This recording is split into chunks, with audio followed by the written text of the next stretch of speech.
नमस्कार. समय संघर्ष न्यूज मध्ये स्वागत आहे. 18 डिसेंबर हा दिवस अल्पसंख्याक हक्क दिन म्हणून साजरा केला जातो.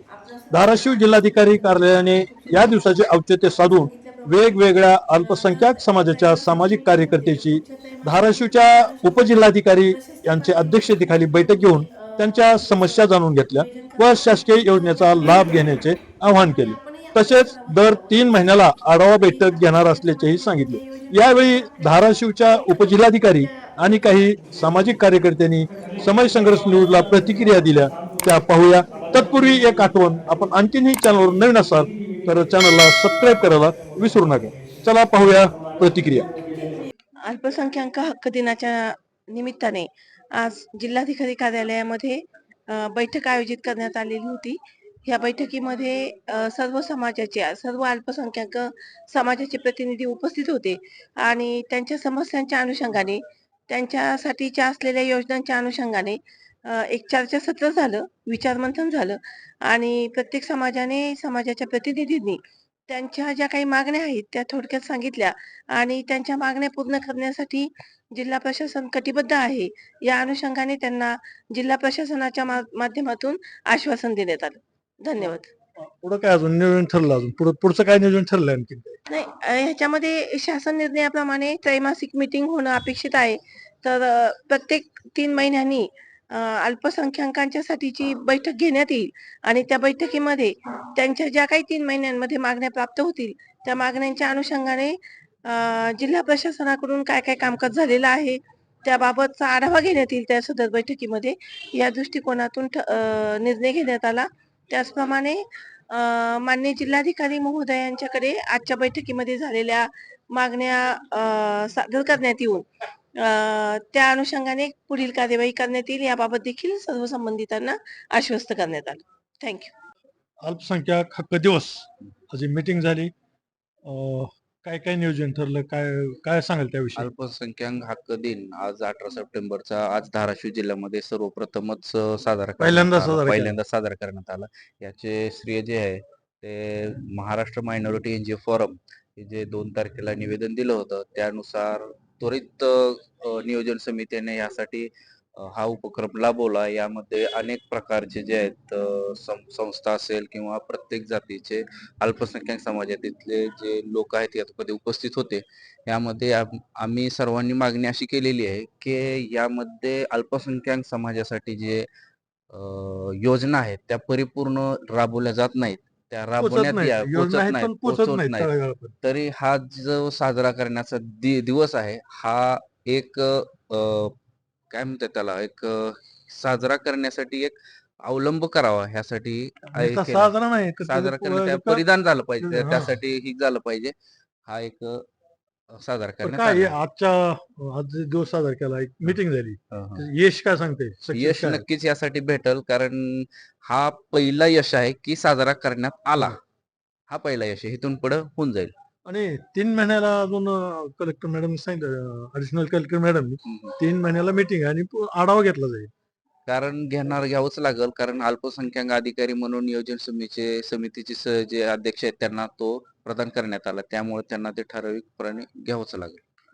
निश्चित. मग आता अल्पसंख्याक समाज आहे आणि याचा फायदा होईल कुठेतरी. नक्की कोणाच्या अडचणी असतील मीटिंग मध्ये, त्रैमासिक मीटिंग मध्ये मांडले जाते. नक्की नक्की नक्की यासाठी फायदा घेण्यात येईल आणि सर्व मिळून आम्ही फायदा घेऊया. तर सर, आज कलेक्टर ऑफिसला अल्पसंख्याक हक्क दिवस साजरा केला गेला. मग हा जो दिवस साजरा केला, मीटिंग झाली, मग याचं फलित काय सांगता येईल, अगर यश काय सांगता येईल, अगर मीटिंग मध्ये काय ठरलं आणि पुढे अल्पसंख्याक समाजाला याचा फायदा काय होईल, काय सांगा? शासन आणि प्रशासनामध्ये अल्पसंख्याक समाजाविषयी उदासीनता आहेच. यावरून असं दिसून आलं की अल्पसंख्याक हक्क दिवस असतो हे सुद्धा अगोदर काही माहित नव्हतं.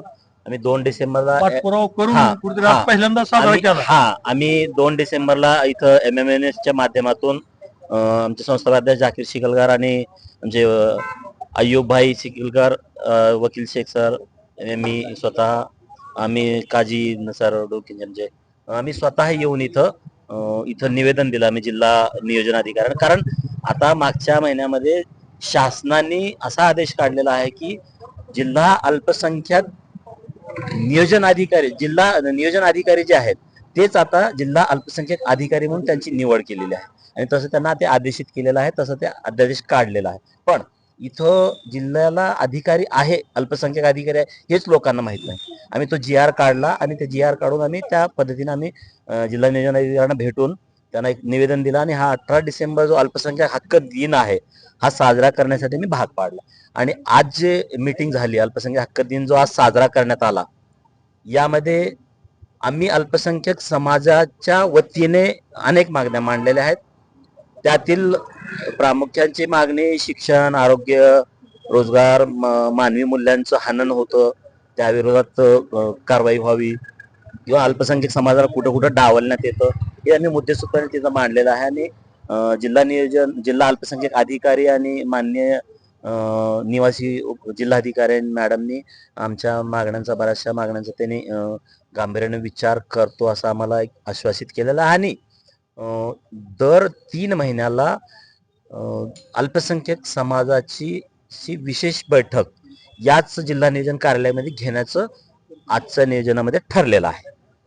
सांगाल आता 3 महिन्याला मीटिंग आहे, म्हणजे एक आढावा बैठक राहणार, तर त्या आढावा बैठकीमध्ये अल्पसंख्याक समाजासाठीला फायदा कसा होईल, काय सांगाल त्याविषयी? फायदा होण्याची एकच शक्यता आहे की आपली जे प्रशासन आहे की प्रशासन किती प्रोग्रेसिव्हली ह्याच्यावर काम करतो. अल्पसंख्याक समाजाकडून जर सहकार्याचा विषय आहे तर सहकार्य तुम्हाला 24 तास मिळेल. तुम्हाला काय वाटतं, म्हणजे कुठला एखादा मुद्दा असा वाटतंय अल्पसंख्याकामध्ये तुम्ही बैठकीमध्ये मांडला होता की जास्त अडचणीचा मुद्दा आहे, काय सांगाल ते? मुद्दे तर बरेच आहेत, म्हणजे आपण 70 वर्षापासून ते मुद्द्यावरच आपण चर्चा करतो. पण सच्चर कमिटीचं जे रिपोर्ट आहे त्याच्यावरती जर अंमलबजावणी झाली तर ह्या देशाच्या अल्पसंख्याकावर एक मोठा न्याय मिळेल. सच्चर कमिटीची डिमांड मुस्लिम समाजाची आणि विशेष म्हणजे अल्पसंख्याक मुस्लिम समाजमध्ये सच्चर कमिटीवर जर काम होत असेल तर ती काम मला वाटतं असा हिस्टॉरिकल मुवमेंट असेल ती, जे सच्चर कमिटीवरती अंमलबजावणी झाल्यावर. संख्या बरीच आहेत, जैन आहेत, ख्रिश्चन आहेत, मुस्लिम आहेत. मग मुस्लिम समाज जे आहे सध्या त्यांची अवस्था काय, त्यांची म्हणजे किती प्रगती आहे किंवा मागासलेला आहे, काय त्याविषयी काय सांगा? जर आपल्याला बघायचं असेल तर आपण थोडासा रिसर्च जर केलं मार्केटमध्ये तर अत्यंत टेक्निकल आणि मेहनतीचे जे काम असतात ते जास्त करून अल्पसंख्याकमध्ये मुस्लिम समाजचे लोक करतात. हे बॅकबोन आहे आपल्या देशाची, म्हणजे मेहनतीचं काम करण्याची प्रवृत्ती ह्या अल्पसंख्याकच्या मुस्लिम समाजामध्ये जास्त आहे मला असं वाटतं. शिक्षणाचं प्रमाण कमीच आहे. शिक्षणाचं प्रमाण कमी का आहे? कारण फिनान्शियल फिजिबिलिटी नसल्यामुळे शिक्षण घेणं ह्या मुस्लिम समाजाला अवघड होत आहे. जे लहान आहे विद्यार्थी दशा ज्यावेळेस शिक्षण घ्यायचंय त्यावेळेस त्यांना काहीतरी कमवावं लागतंय. एक जनरेशनच्या वर काम करून हे होणार नाहीये, एक जनरेशन वाईज काम केलं तरच होणार. जे लहान मुले जे शिक्षण घेऊ शकत नाही त्याची रिझनिंग ही आहे की त्यांचे जे पेरेंट्स आहेत ते सुद्धा फायनान्शियली स्टेबल नाही. तर आता माणसाने खावं का शिकावं हे प्रश्न पडल्यावर पोट आहे, पोटाकडे जातो माणूस. मग आता हे जे आता मीटिंग झाली आणि 3 महिन्याला आढावा बैठक ठरलेली आहे, त्याचा अल्पसंख्याक समाजाला फायदा होईल का? बिलकुल होणार आहे. आता हे प्रशासनावर आहे की ते किती फास्ट ट्रॅकवरती ते मुद्दे आणतात आणि प्रॅक्टिकली किती डिलिव्हर करतात.